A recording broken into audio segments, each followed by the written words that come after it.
So here are our three contributors today, and I will just briefly introduce the three of them.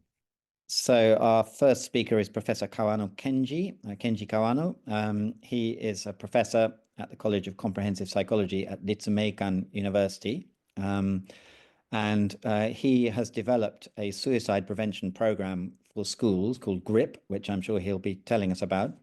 And among other things, he is the chair of the Osaka Prefecture Suicide Prevention Council. And then our second speaker is Professor Daisuke Kawashima, and he is a professor at the School of Psychology at Chukyo University. He focuses on death, dying, and bereavement, and some of the religious aspects of that in Japan, and has produced 8 books and many journal articles on this kind of subject. And he is a member of the International Work Group on Death, Dying, and Bereavement.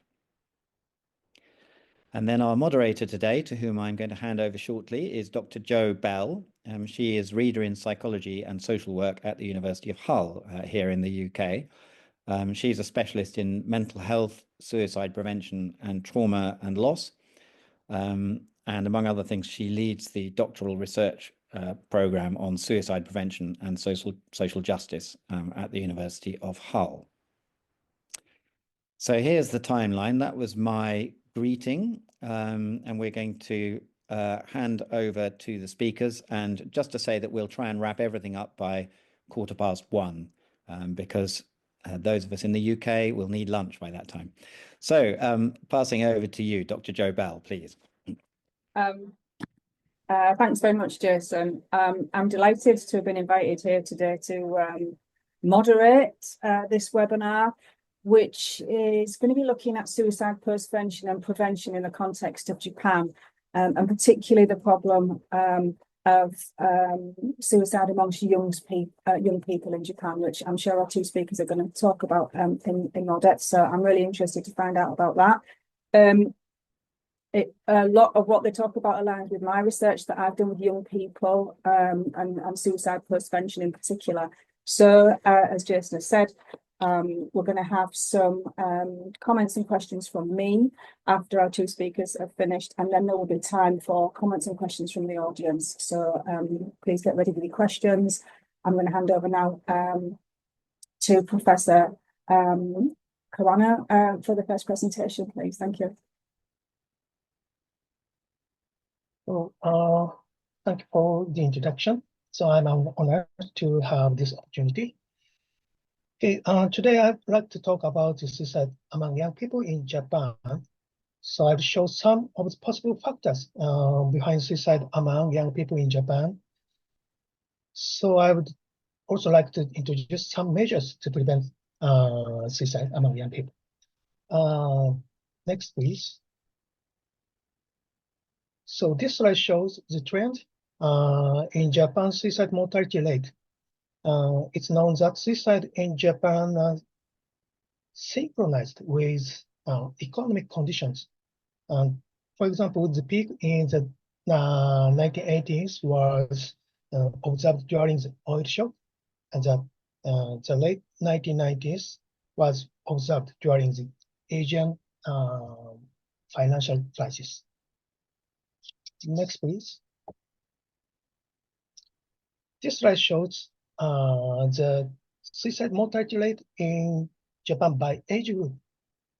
While the suicide mortality rate for many age groups has been declining since 2013, but the pattern for the teenagers is different, the red line. So let's take a closer look at the next slide. Next slide, please.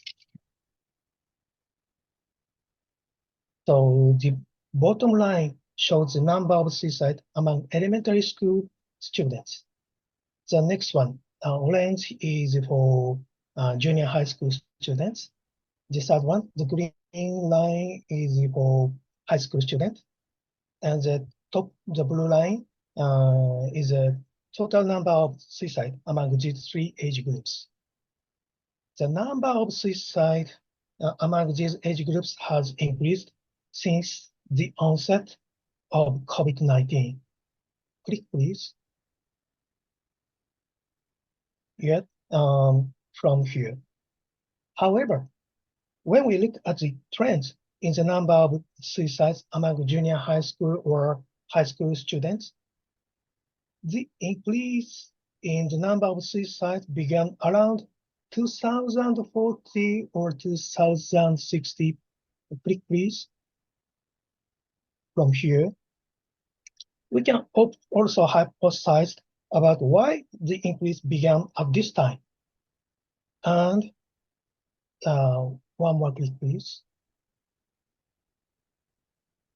And whether it has continued to increase since then. Here, I will focus on new pharmaceutical affairs law and changes in social relationships. I believe that these have interacted with each other to change the ways students live in a safe space. Some researchers have also pointed out individual characteristics that makes it difficult to adapt to this situation. Let's look at each one. Next, please. Okay, next, please. So it has been reported that the pandemic had an impact on suicide in Japan, particularly among young people. Professor Adachi pointed out from his own data that the impact on students with developmental disorders was particularly strong. So he speculates that children who have difficulty adapting to complex and unpredictable changes in their environment were most affected. In other words, it is possible that the disruption to the school environment and daily life and the characteristics of those who have difficulty with these were mediating factors in the pandemic's impact on suicides. Next, please. Yeah. This chart is taken from the white paper on suicide prevention, 2024. It compares the causes and motives for suicide among elementary school, junior high school, and high school students before and after the pandemic. From this, we can see that among junior high school students, the number with unknown or poor academic performance increased. And among high school students, the number of unknown also increased, and the worries about illness and career paths also increased.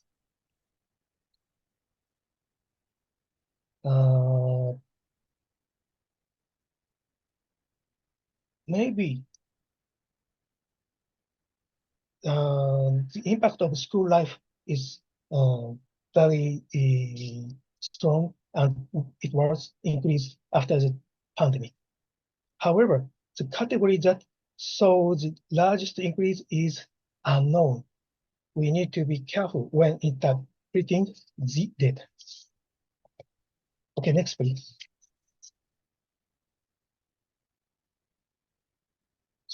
So in Japan, on the other hand, the new pharmaceutical affairs law came into effect in 2014, and over-the-counter drugs became available for purchase online. This chart shows the main drugs used by teenage drug addicts. Over a 5-year period, over-the-counter drugs have come to account for 50% of the market, replacing designer drugs.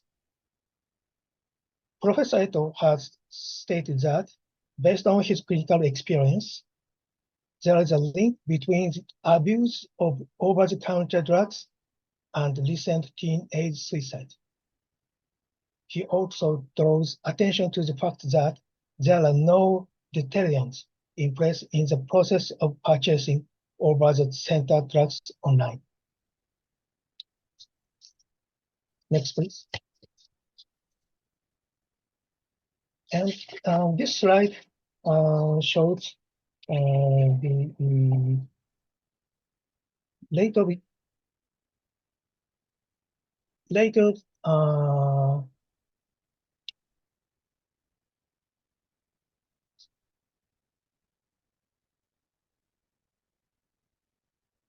usage of internet.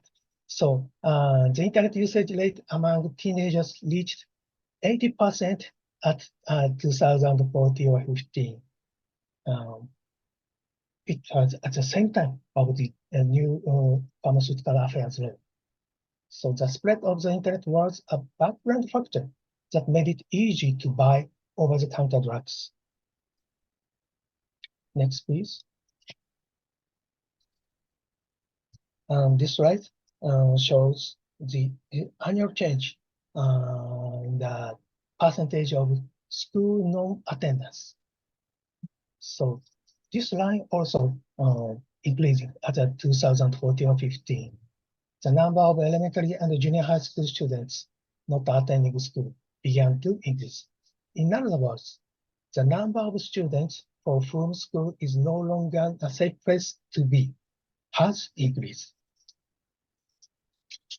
Next, please. So this slide shows the annual change of main people to talk to about worries and concerns for junior high school student and the high school student. So the orange portion, it shows trends, but this is decreasing year by year. Instead, the proportion of mothers in light green is increasing. If we see consultation as one of the indicator of social relationships, it seems that it is shifting from school to home or friends to family.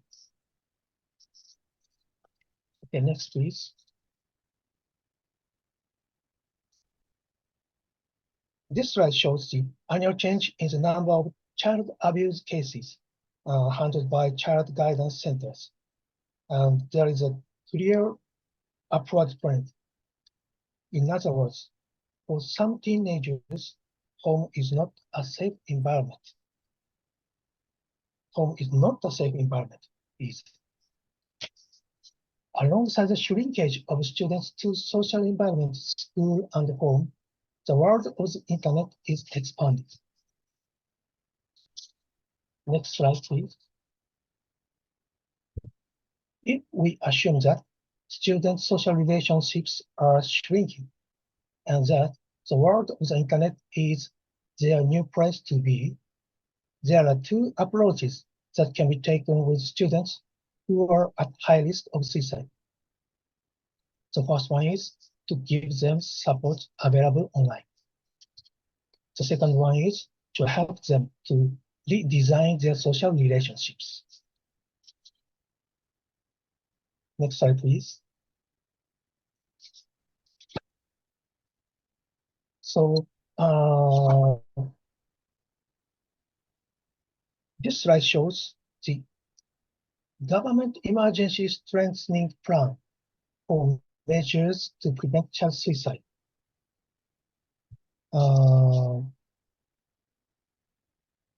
It was announced after the pandemic.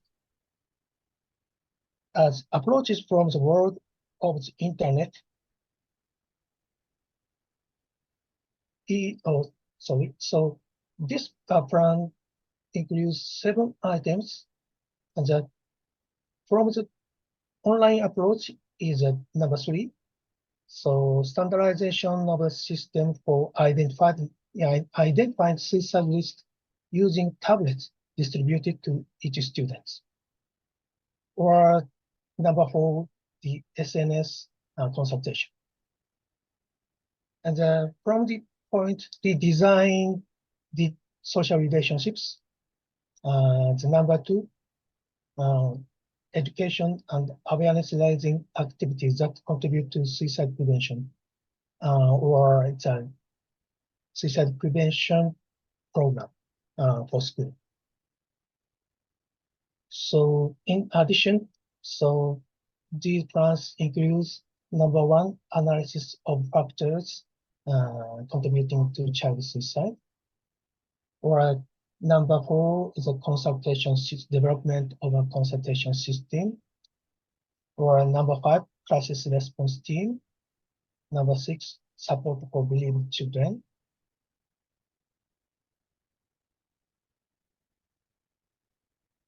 The seven is a cooperation between relevant government ministries. So finally, I will introduce the suicide prevention education program that our group is proposing. Next, please. So BLIP is a suicide prevention program for schools. Students learn the 4 steps of finding words to express their feelings, using coping behaviors, telling others about themselves, and interacting with others through worksheets, card games, watching videos, and group discussions. So the important thing is to work on this program together with classmates and teachers. So through this experience, they can consider who to talk to when they really need to. School change into safe spaces for building social relationships. Next, please.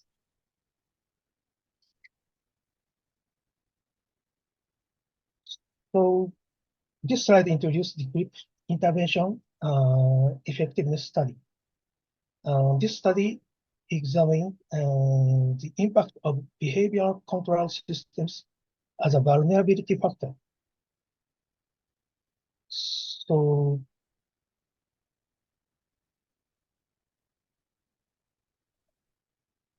this is because it has been reported that combination of high behavioral inhibition and low behavioral activation increases the risk of suicide. It has reported now, already reported. So in this study, we can find out the GRIP has been confirmed that even such a potential risk group for suicide can acquire the ability to seek help. Next, please. So this is the last slide. In this report, I focused on problems at school as a factor that has a significant impact on teenage suicide in Japan. In situations where the school environment is disrupted by a pandemic or other event, it is necessary to consider the possibility that vulnerability factors may be involved. Here, I mentioned developmental disorders, but there are probably other possibilities as well.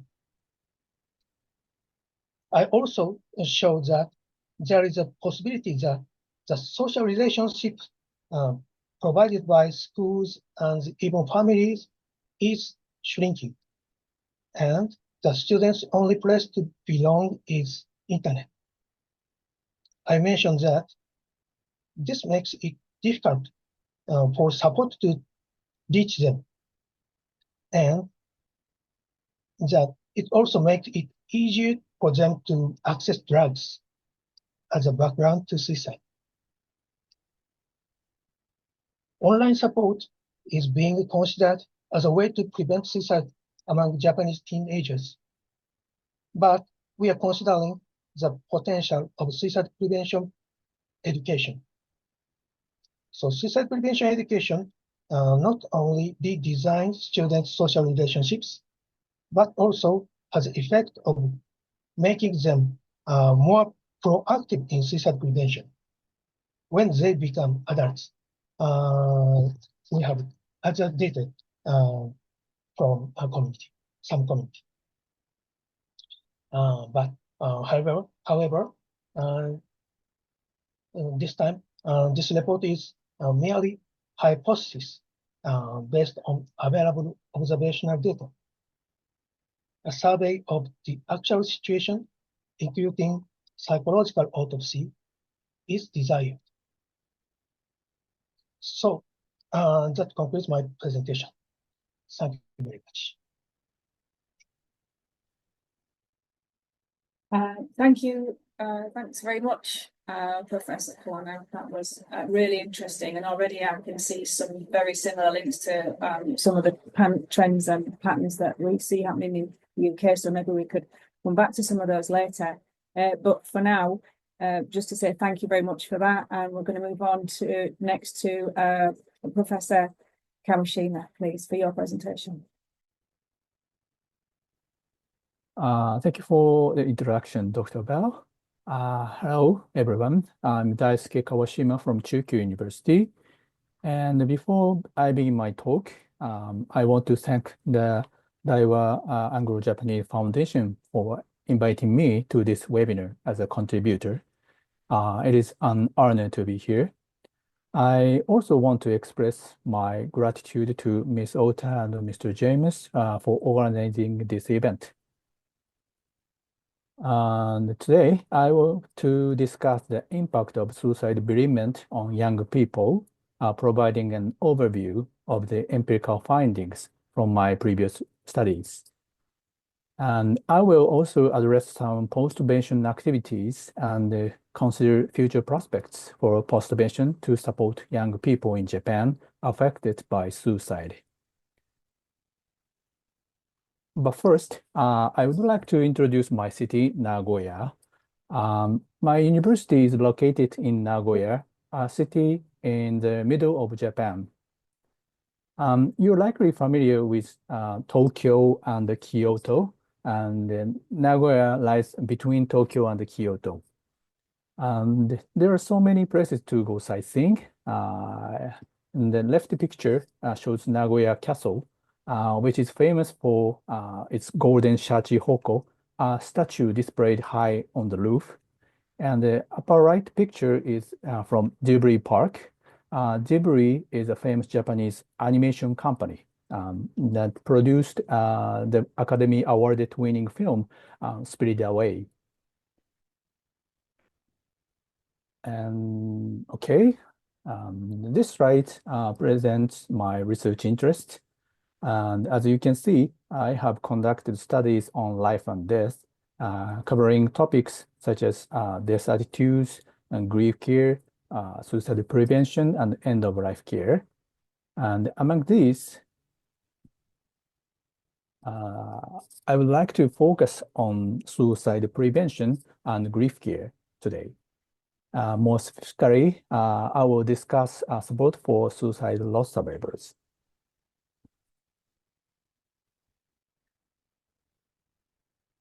And here, I would like to clarify the meanings of some technical terms. And firstly, suicide loss survivor refers to someone who is profoundly affected by a suicide death. And postvention refers to action taken to support individuals after someone dies by suicide. And additionally, postvention services as prevention strategies as well for the next suicide.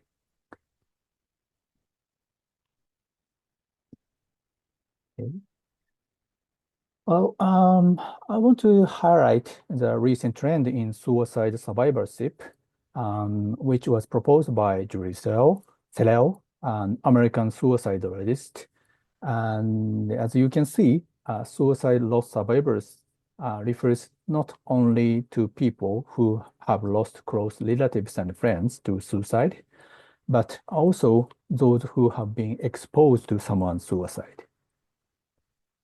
And suicide-exposed individuals are those who know of someone who died by suicide, but have not experienced the severity and or longer-term effects associated with the loss of someone with whom they had a closer or more intimate relationship. And those people are affected by suicide in the sense of experiencing significant psychological distress.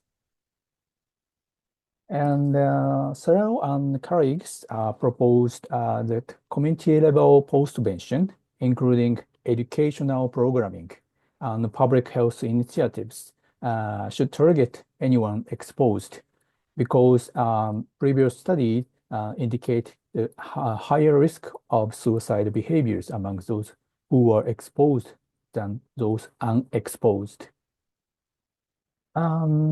We have acknowledged the annual number of suicide deaths in Japan from Professor Kawano's presentation. And each year, more than 20,000 people die by suicide in Japan. And with a moderate estimate of 6 individuals affected per suicide, this was proposed by Erwin Schneiderman. At least 120,000 people are left bereaved by suicide each year. And to support suicide loss survivors, there are many related efforts, such as organizing support groups and counseling service as well in Japan. However, empirical investigations are very limited. This graph displays the number of suicide deaths in 2024. The number of suicides among individuals in their 30s and 40s is nearly 5,600, comprising about 30% of the total. And according to an OECD report, the percentage of childless women born in 1975 who were 49 years old this year in Japan is 28.3%. And several other reports indicate that 30% to 40% do not have children.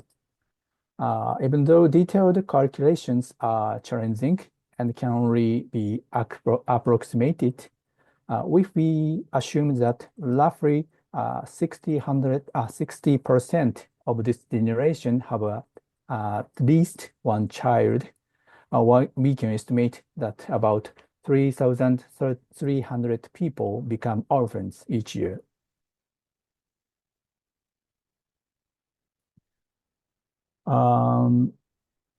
Furthermore, 800 young people died by suicide last year, and naturally, their siblings, friends, and classmates are severely impacted. In the realm of suicide prevention, those affected by suicide are referred to the suicide loss survivors. You can observe how many children are suicide loss survivors based on the figures I mentioned earlier. Well, I would like to discuss the historical and political context of suicide prevention and postvention in Japan a little bit. Although less than in the past, suicide remains a taboo topic for public discussion in Japan, modern Japan. And in the past, the appeal of teenager suicide loss survivors who authored a memoir titled "I Can't Say Suicide" evolved into a significant social movement that contributed to the passage of a Suicide Prevention Act.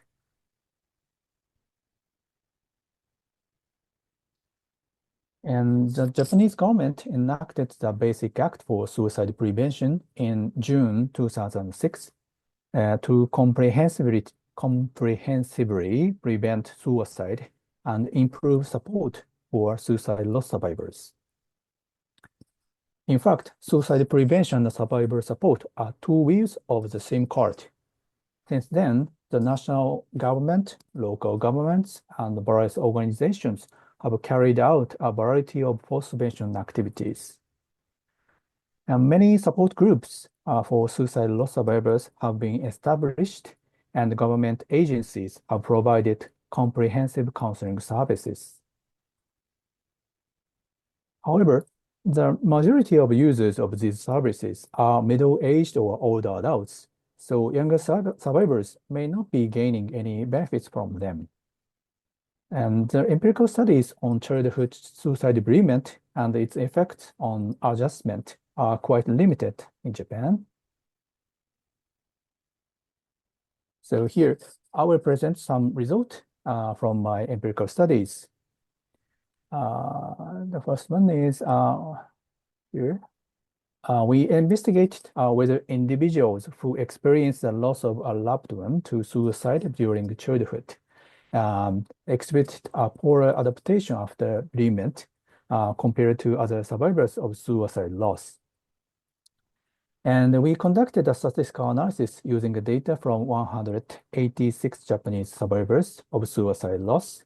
And in this analysis, we controlled for the effects of the deceased age, the survivor's closeness to the deceased, the years since the loss, experience with a support group, and social support. And the results showed that participants who experienced the suicide bereavement in childhood reported more severe mental health issues compared to those who faced suicide loss after turning 40. Oh, sorry. In addition, participants who experienced suicide loss in childhood reported higher levels of suicidality than other survivors of suicide loss. And these results may be influenced by their financial status and the family dynamics during childhood.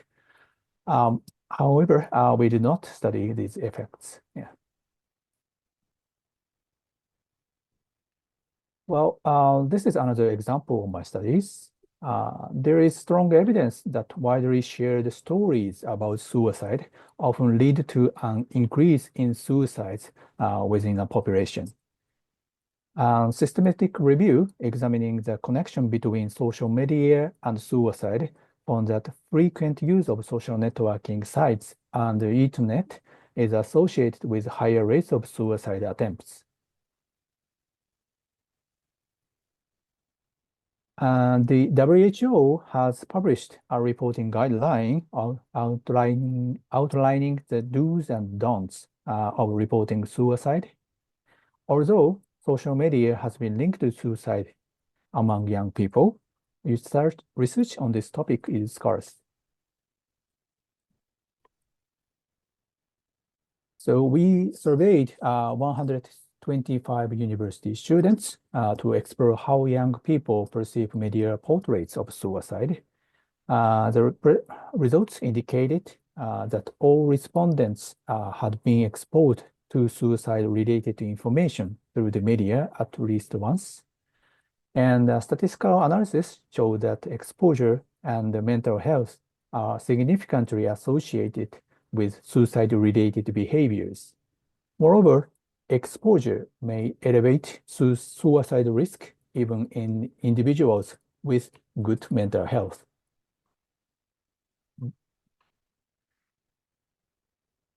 These results indicate that childhood suicide bereavement can affect maladjustment, especially by causing deterioration in mental health and highlighting suicidality. Moreover, exposure to suicide-related content on social media can highlight the risk of suicide, even if mental health remains relatively stable. However, in this analysis, we are unable to find effective suggestions to help prevent this maladjustment. But several case reports indicate that warm and respectful support from others is essential for promoting adjustment. Therefore, postvention activities at different levels, such as community, institutional, and personal levels, are essential for fostering a compassionate community for suicide loss survivors. Postvention is essential both at the community level and at the personal level. These pictures illustrate our community-level postvention activities. We created flyers that include a brief description of suicide bereavement, contact information for counseling services, and a QR code for further details. We also distribute the flyers in various locations in Nagoya. This can be referred to as public awareness activities, suicide postvention.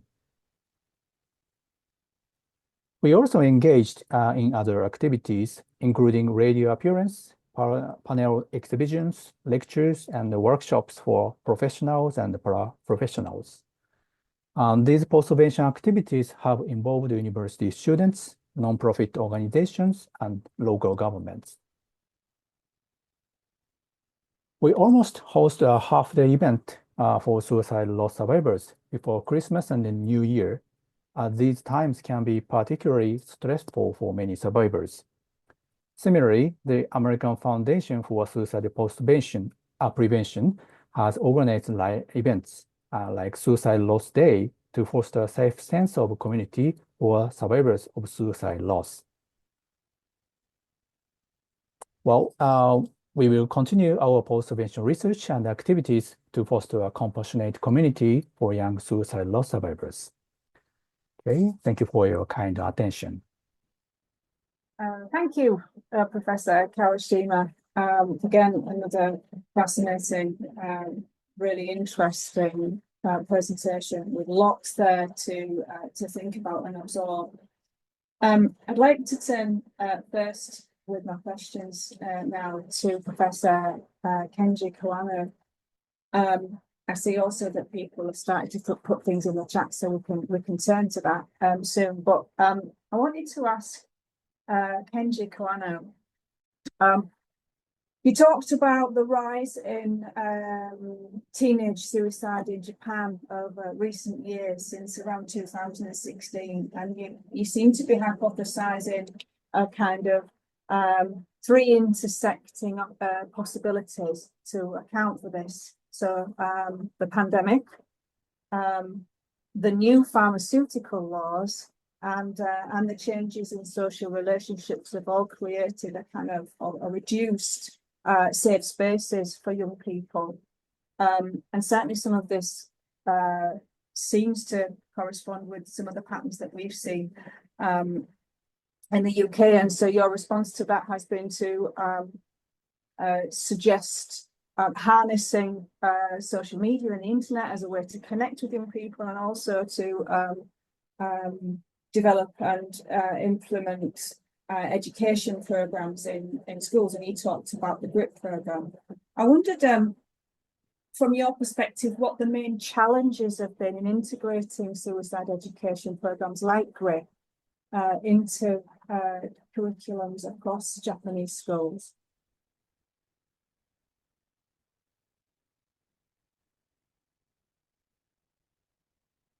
大丈夫ですか、川野先生。で、通訳を入れてください。お願いします。はいはい。川野先生のプレゼンでは、その10年代の自殺が増えている理由として、3つ挙げられたんですね。コロナ禍、そしてその新しい薬品法ですか。そして社会的関係が、希薄化しているとか、そういうようなことで、解決策としては、ソーシャルメディアを利用する。そして学校での教育、そのグリッププログラムが一つ大きいと思いますけれども、でそのグリッププログラム、の中では、何が一番具体的に問題として出ていますか？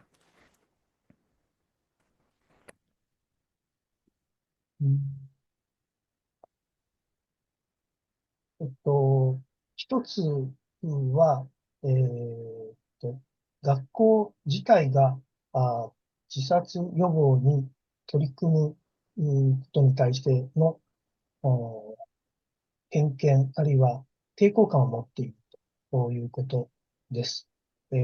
そのために、学校ごとに、自殺予防に取り組む態度、あるいは熱意というものに大きな差があります。Okay. それは、これは、ちょっとずつ強くしますので。Okay, so I'm going to butt in and not try and remember too much in one go. So Professor Kawano says the first problem is that many schools themselves are not that keen to engage with the program because they have prejudice or resistance about this kind of thing in how much engaged they are with it. じゃあどうぞ。それから個人のレベル、子供たちのレベルで言うと、今日のプレゼンテーションの中にもあった、脆弱性の問題が十分に検討されてないことがあります。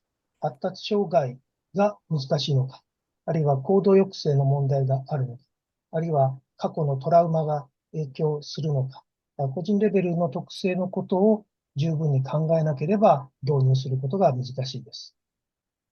And there's also really inadequate information or research being done on the individual issues affecting people dying by suicide or young people dying by suicide, whether they have developmental difficulties or some kind of trauma in their background. So we need more information on that aspect. And of course, those might be the very children who are not attending school now, because we've noticed the drop in children attending since the pandemic.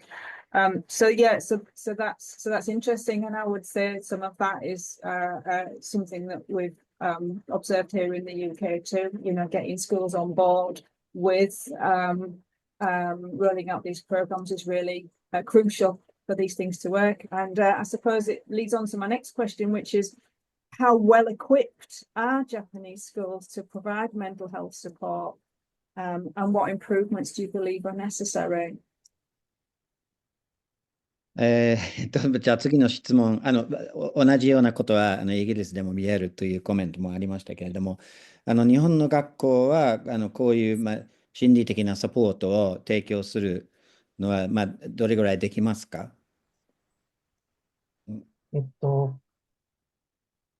日本の学校からプログラムを導入したいとリクエストがあるときには、すでにその学校で、自殺が起こっている場合が多いです。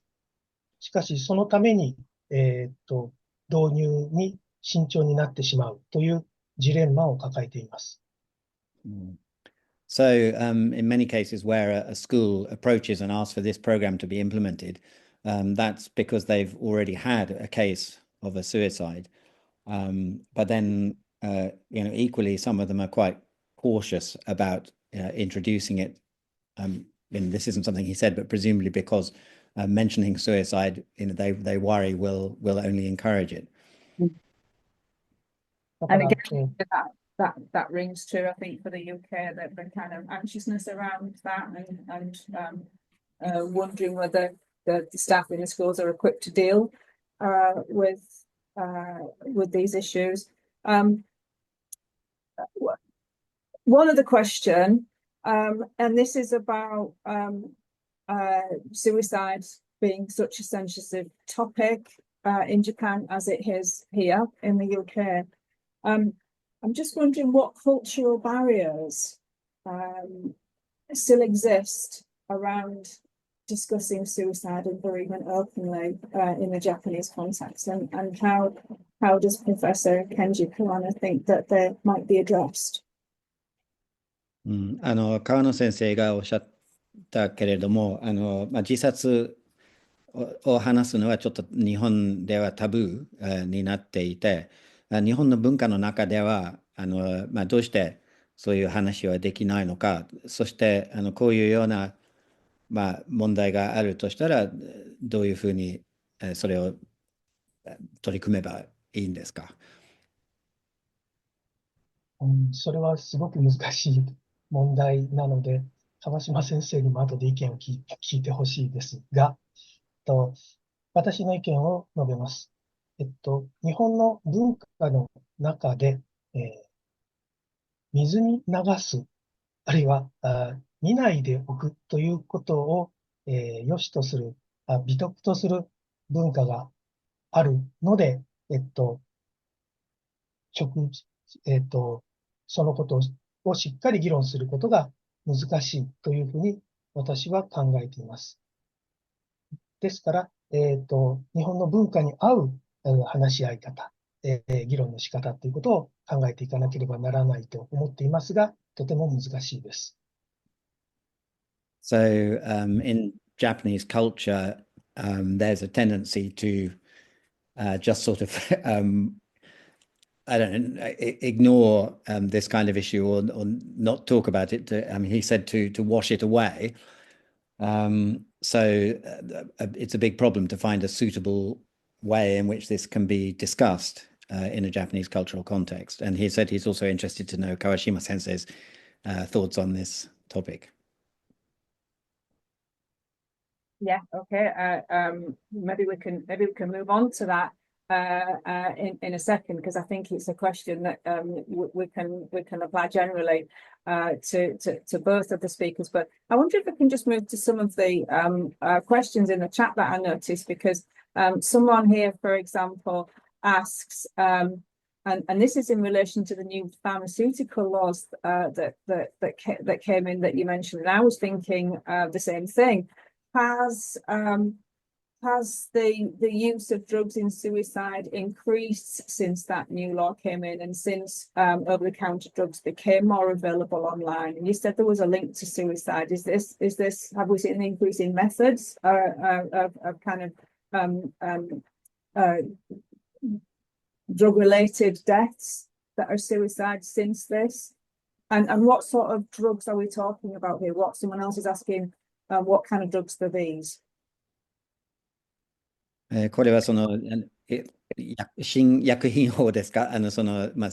製薬のことなんですけれども、どのようなもの、まずはこのような薬品は自殺のために使われているのか、そして具体的にどのような薬品の話になりますか？具体的には、風邪薬であったりとか、痛み止めであったりとか、というようなものが多いと思います。そして、これらの薬を使って自殺をしようとしているわけではありません。ただ、おそらくこれは、自称セルフハームと同じように、自分の辛さを紛らわしたり、少し、幸せな感情を感じたりするために使っているのだと思います。このことは、自分の問題に直面しないで、薬でごまかすということにつながっていくので、ゆっくりと自殺のリスクを高めていくというふうに、臨床の先生たちは考えているようです。So most of the drugs involved here are things like cold remedies and painkillers. It's not so much that people are trying to use these to kill themselves with, but that they use them to cheer themselves up. So they're not really facing their problems head on, but avoiding them by using this kind of medicine, and that leads to a gradual increase in their suicide risk. Okay, that makes sense. Thank you. Thank you. And thank you, Jason, for your interpretations there. There's a few more questions that for Kenji Kawano in the chat, but before we move to those, I'd like to move on to Professor Daisuke Kawashima with some questions that I have prepared, if that's okay. I'm interested to know what got you interested in suicide bereavement and postvention in the first place, and are there things about suicide bereavement that are different to other types of death in the Japanese context?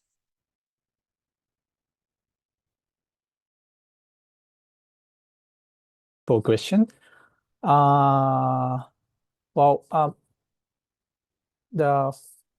this probably two questions in mixed, and the first one is Actually, I have not been privately bereaved by suicide, but have experienced being exposed to and then affected by suicide deaths of friends and neighbors. Mhm. And then I'm interested in the topics of life and death in a much broader sense because of my personal experience of loss of family and close relatives. But it was not suicide loss, actually. And rather, I used to belong to the Center for Suicide Prevention in Japan. And Professor Kawano is used to be my boss.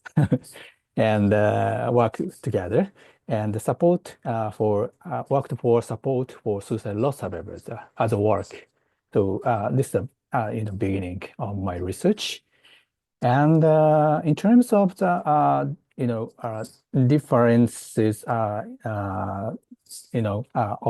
suicide loss to other types of death in Japanese context, actually, we need more research to draw conclusions about cultural differences in types of death. And but in my previous survey, we collected data from bereaved individuals who experienced various forms of death, including natural death, sudden death, accidental death, and suicide. And then, but I conducted a statistical analysis, but revealed no significant differences in their adaptation, such as grief complications, depression, and PTSD. So based on this research, I assumed that overall adaptation among suicide loss survivors may be similar, rather than different, similar. There is a similarity, between suicide loss and the other type of loss. But I also conducted other research using qualitative analysis, and then analyze the interview data. And I found several unique meanings of suicide loss. So there might be differences in grief or sense making of suicide loss experience. Yeah. So, for example, meanings such as suicide is inevitable in modern society, and it's maybe I think it's not being reported previously in the Western reports because probably there is effects of Japanese government announcement. The Japanese government has promoted public awareness of suicide prevention, especially the idea unfavorable relationships and environments may push people toward suicide. So the kind of awareness campaign or the actions may affect the suicide loss survivors' meanings of loss. So I'm not sure what is the differences and what is the similarity, but this is my current ideas. Okay, thank you. You talked a lot about social media. And I was really interested to learn about your work on the impact of suicide exposure via the media, as you draw attention to that, especially in relation to young people. And I was interested because it resonates with some of the work that we've done. In the same context, we heard a lot about people finding out about the death on social media. And often people found out about the death because it was circulating on social media before even an official announcement has been made. And of course, you pointed out that those guidelines that we have around safe and reporting use of language and details about the death that are adhered to, or the guidance that's produced for media doesn't apply to social media. And so lots of